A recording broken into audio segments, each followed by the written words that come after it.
মদ বেচা বন্ধ কৰক, পুলিচে আমাক ৰক্ষা কৰক।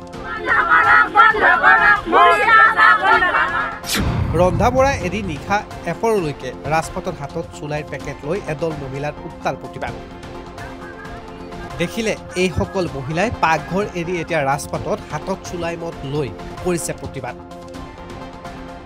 নগৰবেৰা মেধিপাৰা শগুনবাহী মহিলাসকলে সন্ধিয়া জব্দ কৰে চুলাই গাড়ী লৈ যোৱা এখন ই ৰিক্সা।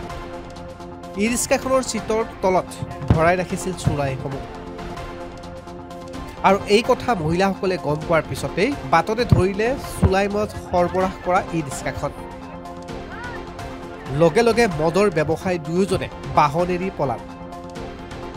তাৰ পিছৰ দৃশ্য এয়া, হাতে হাতে চুলাইৰ পেকেট লৈ এনেদৰে পুলিচ আৰু মদ বিক্ৰী বন্ধ কৰাৰ দাবী জনাইছে মহিলাসকলে।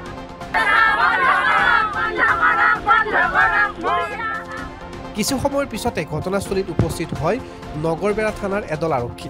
আৰক্ষীৰ সন্মুখতে এনেদৰে মহিলাসকলে নষ্ট কৰিলে চুলাই পেকেটবোৰ, লগতে ক'লে আমাৰ গাঁওখনক বচাওক। লাগে উঠি অহা ল'ৰা ছোৱালী বহুত বেয়া হৈ আছে, এইখিনি ভাল কৰিব লাগে, আপোনালোকক অনুৰোধ কৰি কৈছো। আজি কি হৈছে? আজি মদ ধৰিছে, এটা পিলপিলিত মদ আনি আছে। ক'ৰ পৰা আনিছিল? ক'ৰ পৰা আনিছে নাজানো, এটা গাড়ী কাহিবাৰী। কি ক'ব এতিয়া?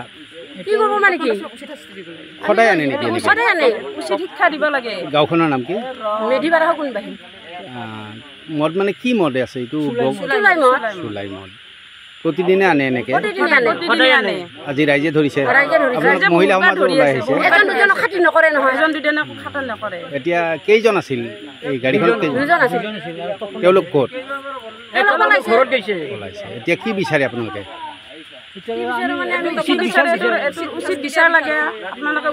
থানাক জনাইছে নে নাই? আহি পোৱা নাই।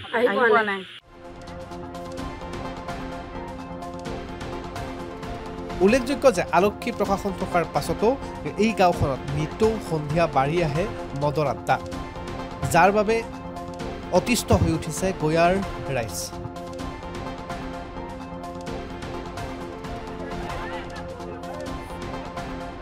নগৰবেৰাৰ পৰা আবুল হুছেইনৰ ৰিপৰ্ট, ডিবি নিউজ।